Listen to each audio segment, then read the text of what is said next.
Yeah, ladies and gentlemen, you see, where are those of you who do not love Bola Ahmed Tinubu? Those of you who do not support him. Yes, those of us who are supporters of Bola Ahmed Tinubu, at this point in time, we can officially say that we are very proud of him. You can say whatever you want to say, your opinion is for you, but I will tell you the reason why you should be proud of Bola Ahmed Tinubu. First, this administration is trying to champion everything, is trying to focus on every ministry to ensure that every ministry is up and doing. That is why he is asking critical questions. The other lady that yesterday, the other lady, he have suspended her for siphoning money. Then the other one, he placed her on suspension. They are investigating a lot of ministers now, even go reach Dangote and some other prominent people in the country. They give them woto trying to make sure that the economy have a kind of stability.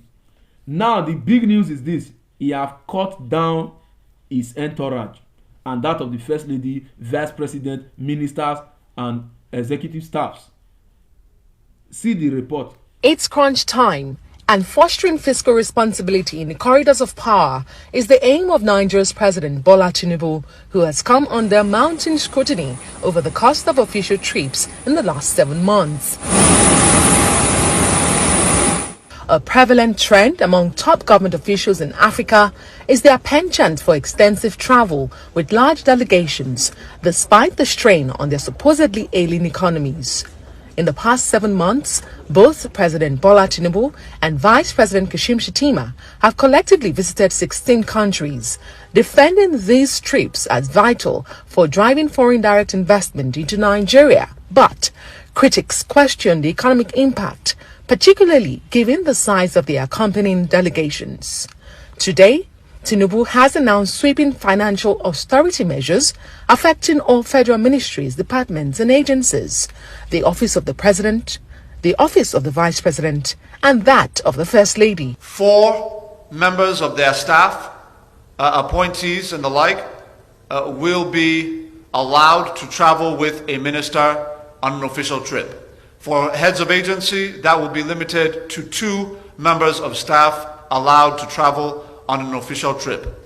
Furthermore, the numbers that the president has now approved for official travel with him that will apply to his principal staff are as follows.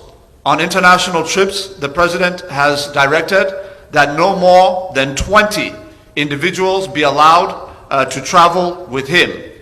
That number will be cut down to 5 in the case of the First Lady. Additionally, the number in the entourage on official international trips for the Vice President will be cut to 5.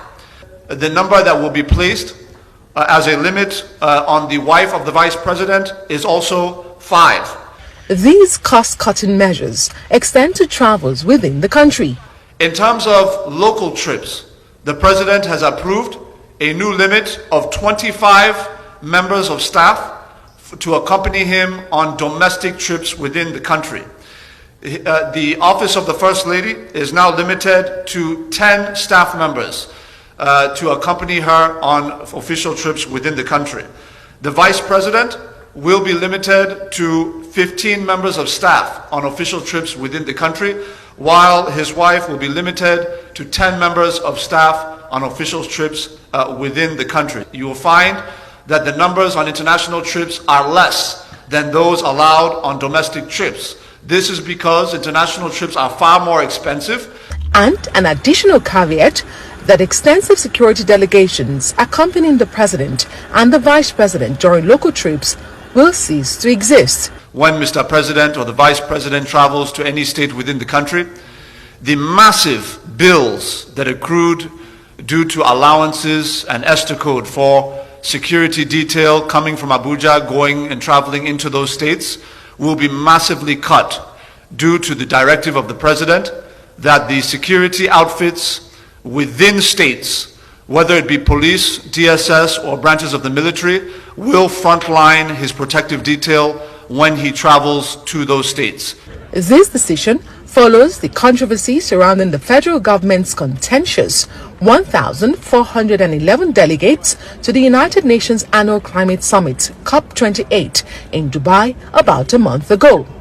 It remains to be seen if President Tinubu's actions align with his words and what consequences may await defaulters. Adesua Omoruan. All right. You see, so that's to tell you that he's a man who has a vision, who has a focus. Because we all know that when president wants to travel, the entourage is overcrowded. Even governor want travel, they will pack people, both who they need and who they do not need. But President Tinubu now have been able to say when he is going for an international trip, not less than 20 will follow him before they are up to 100. His wife, not less than 10. You have seen the report over there. Then when he's going to interstate within the country to do one or two things, not less than 25. The reason why interstate are more is because, of course, it's cheaper, road transport and all of that. Even in terms of security, he said the president will not be taking so much entourage of security that any state he is going will be responsible for his own security for the period he is going to be there. I think this is laudable. What is he trying to do? He's trying to cut down expenses. When he takes security, they will pay them for special duty. When he pack all those people go international trip, they will lodge, they will feed. When they still come back, they will still have allowances. Na Nigeria money, na everything they come from. So this is a laudable one from President Bola Ahmed Tinubu. And we are hoping to see more of things like this because we must start to think towards the right direction. Otherwise, we will keep revolving around the circle. And to every state governor, learn from this. Cut down your entourage. Cut down unnecessary expenses. Yes, it is needed at this time so that those money that is being used to fund unnecessary things can be channeled into other things so that the life of people can get better. Bola Ahmed Tinubu is a champion. Jagaban for a reason.